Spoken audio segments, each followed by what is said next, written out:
this help, we're going to explore Lagrange multipliers and how to use them. So we have an example here. Find the minimum value of f of xy subject to the constraint of 2x plus 3y is equal to 12. So if you remember our basic formula for using Lagrange multiplier, we're going to take f of x, which is this,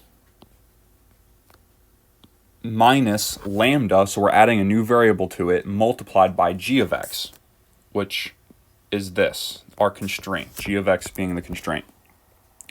So if we rewrite that, what it's going to look like, we're going to have x squared plus 2x plus 9y squared plus 3y plus 6xy minus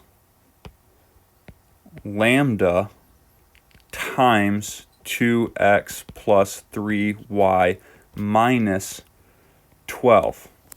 Now, we have to set our constraint equal to 0, so the easiest way to do that is just to subtract 12 from both sides, and then our constraint is equal to 0. Okay, so now that we've done that, the first thing we do is to multiply the lambda into the constraint and also distribute this negative right here.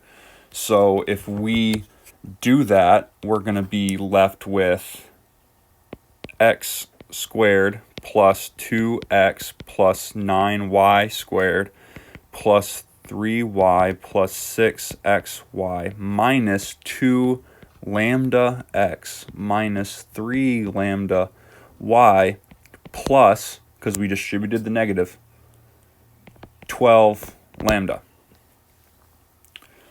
All right, now this is our grand equation with our lambda multiplied in. So the next thing we're going to do is find the derivative in regards to x, y, and lambda.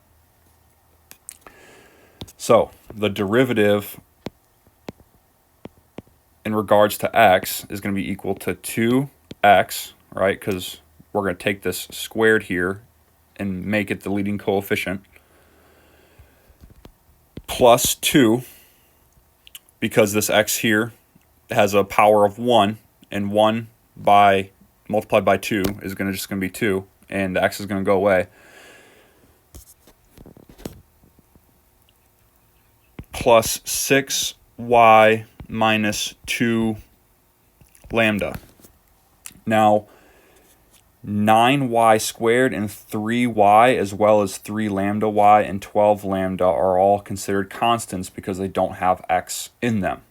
So therefore, they all go to 0 when we're finding the derivative. Now we're going to find the derivative in regards to y. So f of y is going to be equal to 18y plus 3 plus 6x minus 3 lambda. And now finally, our derivative in regards to lambda. So f of lambda is going to be equal to 12 minus 2x minus 3y. Okay, so we're going to save the derivative in regards to lambda for later, but now we're going to set the derivative in regards to x and to y equal to lambda. So if we were to rewrite this equation here, both of them, what we would end up with is lambda is equal to 2x plus 2 plus 6y over 2 is equal to lambda. And for f of y, we would end up with lambda is equal to 18y plus 3 plus 6x over 3. Okay, so now that we have them both set equal to lambda, now we can set them equal to each other and we can solve for x.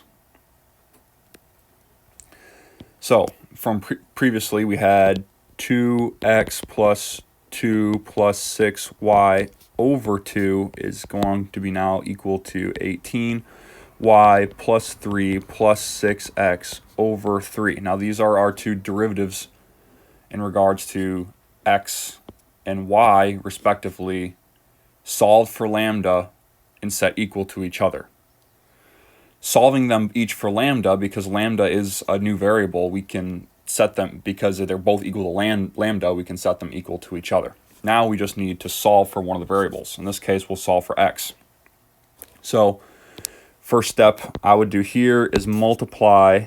So the 2 times 3 is 6. So basically we're going to multiply each side by the top by 6, and we're still going to have the bottom divided by 3. So this side multiplied by 6 halves. The other side multiplied by 6 thirds, and that will cause the denominators to go away, and what we're going to end up with is 6x plus 6 plus 18y is equal to 36y plus 6 plus 12x. So now if we want to solve for y, we can see that if we subtract 6 from both sides, well, the 6 goes away entirely, and then we can subtract 18y from both sides, and that's going to leave us with 18y. We can subtract 6x from both sides to make, so we subtracted 18y from both sides to make this go away. Now we're going to subtract 12x from each side to make this side go away. So we have y's on this side of the equation and x is on this side, and what we're going to end up with is 18y is equal to negative 6x, which then x is equal to 18y over negative 6, which x is equal to negative 3y. Now, going back to our derivative in regards to lambda. So from there, we had our derivative in regards to lambda was equal to 12 minus 2x minus 3y. So now, because we know that x is equal to negative 3y, we can take this value of x and plug it in here. And what that gives us is f of lambda is equal to 12 minus 2 times a negative 3y minus 3y. Well, now you can see we're reduced to one variable, which means we can actually solve. So my method for solving here is going to be multiply this by negative 1/2. And the reason I'm going to do that is because that'll make this negative 2 go away. So if I do that, what I'm going to have on each side is 0 is equal to negative 6, because 12 times a negative half is negative 6, minus 3y plus 3 over 2y. If you take this negative 3 and multiply it by this negative 3y and multiply it by negative 1/2, you're going to end up with positive 3/2. Now we can simplify. We can say 6 is equal to negative 3y plus 3 over 2y, and then that is going to be equal to 6 is equal to negative 1.5y, so y is equal to negative 4.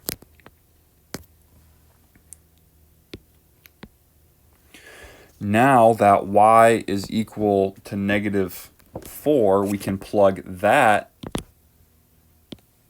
into this to find out what x is equal. So now x is equal to negative 3 times negative 4, which is equal to 12. So now we solve for x and y using Lagrange multipliers. So now to find the actual minimum value, all we do is plug these two values for x and y into our original equation. So our original equation was f of xy is equal to x squared plus 2x plus 9y squared plus 3y plus 6xy. So now that we know that y is equal to -4 and x is equal to 12,